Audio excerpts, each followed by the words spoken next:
নমস্কার বন্ধুরা, আমি শর্মিষ্ঠা। আমি আপনাদের কাছে আবার একটা নতুন রেসিপি নিয়ে চলে এসেছি। তো আজকে আমি বানাচ্ছি কাতলা মাছের কালিয়া।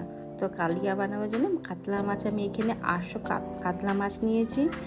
আর এখানে আমি কাতলা মাছটাকে ধুয়ে রেখেছিলাম বন্ধুরা। তো এখন নুন হলুদ দিয়ে ভালো করে এখন মাখিয়ে নেব। আর এখানে আমি 2খানা আলু নিয়েছি। আলু আপনারা দিতেও পারেন, নাও দিতে পারেন, কিন্তু আলু দিলে ভালো লাগে খেতে মাছের ঝোল। তো এখানে আমি 2খানা আলু নিয়েছি, লম্বা লম্বা করে কেটে নিয়েছি। আর এখানে আমি 2টো বড় বড় সাইজের পেঁয়াজ নিয়েছি। তো পেঁয়াজটাও কেটে নিয়েছি। তো কাতলা মাছগুলো দেখেন একটু বড় বড় সাইজের আছে বন্ধুরা। তো ভালো করে এখন আমি নুন হলুদ দিয়ে লাগিয়ে রাখলাম। তো বন্ধুরা, কাতলা মাছ খেতে কিন্তু এটা কিন্তু আজকে আমি বানাচ্ছি একদম বিয়ে বাড়ির মতন। কাতলা মাছের কালিয়া কিন্তু আমি এর আগেরবারও দেখিয়েছি। তো এটা একটু নতুন ধরনের দেখাচ্ছি বন্ধুরা, দেখেন। তো এখন কড়াই চাপালাম, কড়াইয়ের মধ্যে সরষের তেল দিলাম। তো তেলটা একটু গরম হোক।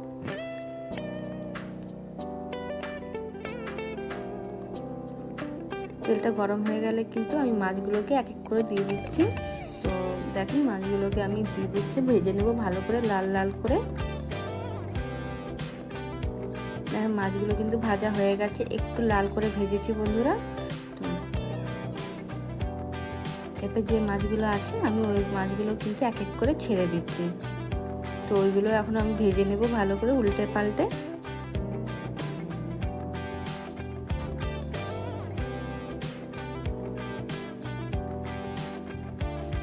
মাছের যে তেলটা ছিল সেটাও কিন্তু আমি তেলের মধ্যে ভেজে নিচ্ছি বন্ধুরা। উল্টে পাল্টে ভালো করে কিন্তু মাছগুলোকে ভেজে নেব।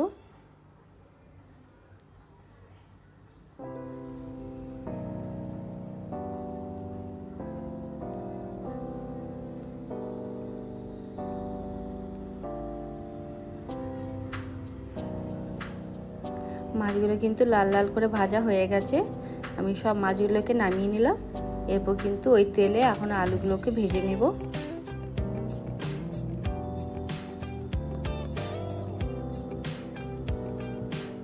আমি এখানে 2খানা আলু দিয়েছি বন্ধুরা, আপনারা চাইলে একটাও দিতে পারেন বা আপনাদের পরিমাণ মতো নিয়ে নিতে পারেন আলু।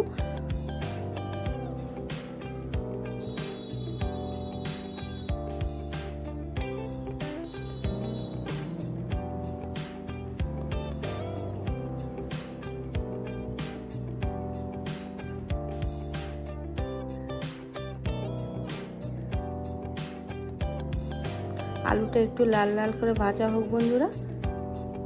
দেখেন আলুটা কিন্তু আমার এখানে ভাজা হয়ে গেছে। এবার কিন্তু আমি আলুগুলোকে নামিয়ে নেব।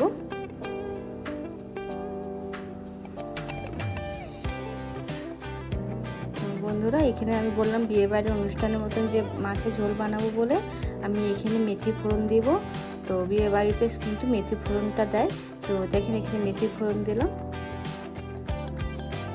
এরপর কিন্তু আমি পেঁয়াজ দিয়ে দেবো, যে পেঁয়াজটা কেটে রেখেছিলাম। এবার পেঁয়াজটা একটু লাল লাল করে ভাজা হোক।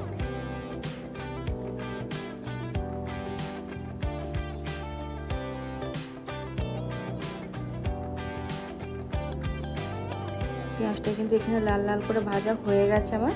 তো এখানে আমি আদা রসুন পেঁয়াজ বেটেছিলাম আর অর্ধেকটা টমেটোর ভেজেছিলাম, বেটে দিয়েছিলাম বন্ধুরা। তো এই মশলাটা এখন দিয়ে এখন আমি ভাজবো।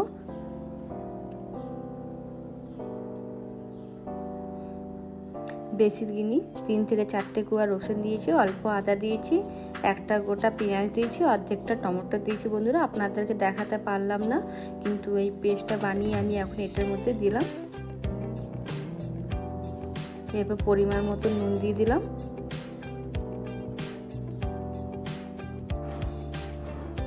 হলুদ দিলাম। দেখেন বন্ধুরা, আমার কিন্তু একদম চামচটা ছোট ছোট বলে 2বার করে দিচ্ছি। তো এমনি বড় চামচের কিন্তু অর্ধেক চামচ করেই দিচ্ছি। দেখেন জিরা ধনে সব দিয়ে দিলাম মশলার মধ্যে। এখন ভালো করে কষিয়ে নেব মশলাটাকে।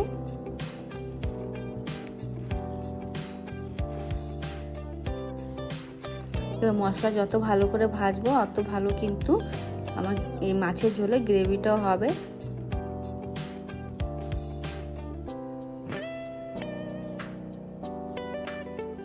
এবার কিন্তু আমি দুখানা টমেটো দিলাম।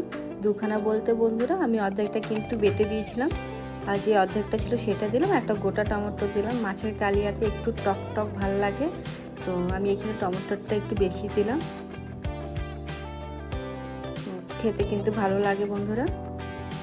আর আমি টমেটোটা কিন্তু কেটে দিইনি, আমি গোটাই দিয়ে দিয়েছি। আমি এখন কেটেও নিব খুন্তি দিয়ে। আর এখানে 5 থেকে 6 খানা কিন্তু লঙ্কাও দিলাম। কাঁচা লঙ্কাটা কিন্তু প্রচণ্ড ঝাল আছে, পরিমাণ মতন আপনারা ঝাল কিন্তু দেবেন।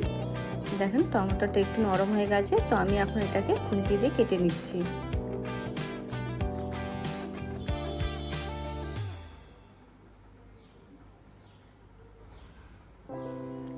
টমেটোটাও ভাজা হয়ে গেছে, তো আমি আলুগুলো দিয়ে আমি কিন্তু ভালো করে কষিয়ে নিচ্ছি। আলু দেওয়ার টাইমে দেখাতে পারলাম না বন্ধুরা, তো কষিয়ে নিয়েছি আলু দিয়ে। বেশিক্ষণ কষাতে হয়নি আলুটা দিয়ে, যেহেতু আলুটা ভাজা ছিল, তো অল্প কষালাম।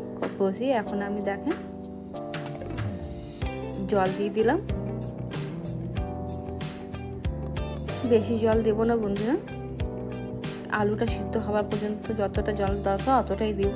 এবার প্রত্যেকটা মাছ কিন্তু আমি ঝোলের মধ্যে দিয়ে দিচ্ছি।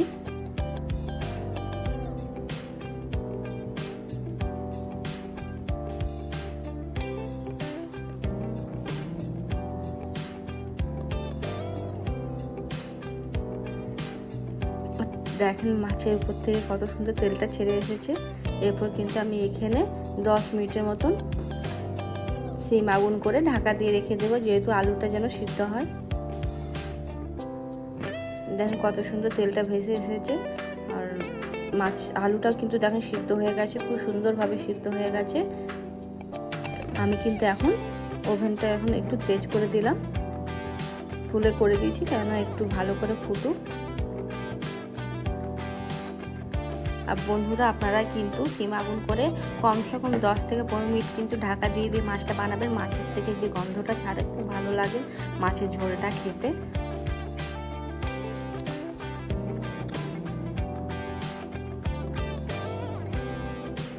আমার কিন্তু মাছের ঝোলটা হয়ে গেছে, এই জন্য উপর থেকে আমি এখন ধনেপাতা দিয়ে দিলাম।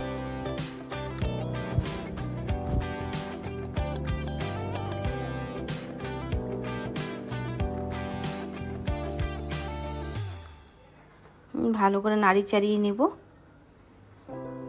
আর কাঁচা লঙ্কা আগে দিয়ে দিয়েছি বলে আর কাঁচা লঙ্কাটা দিলাম না, প্রচণ্ড ঝাল হয়ে যাবে বন্ধুরা। দেখেন আমার কিন্তু মাছের ঝোলটা এখানে হয়ে গেছে। আর মাছের কালিয়াটা যদি ভালো লাগলো তাহলে লাইক শেয়ার সাবস্ক্রাইব করে দেবেন বন্ধুরা, আর কমেন্ট করে জানাবেন কেমন হয়েছে। প্লিজ আপনারা কিন্তু সাবস্ক্রাইব করতে ভুলবেন না।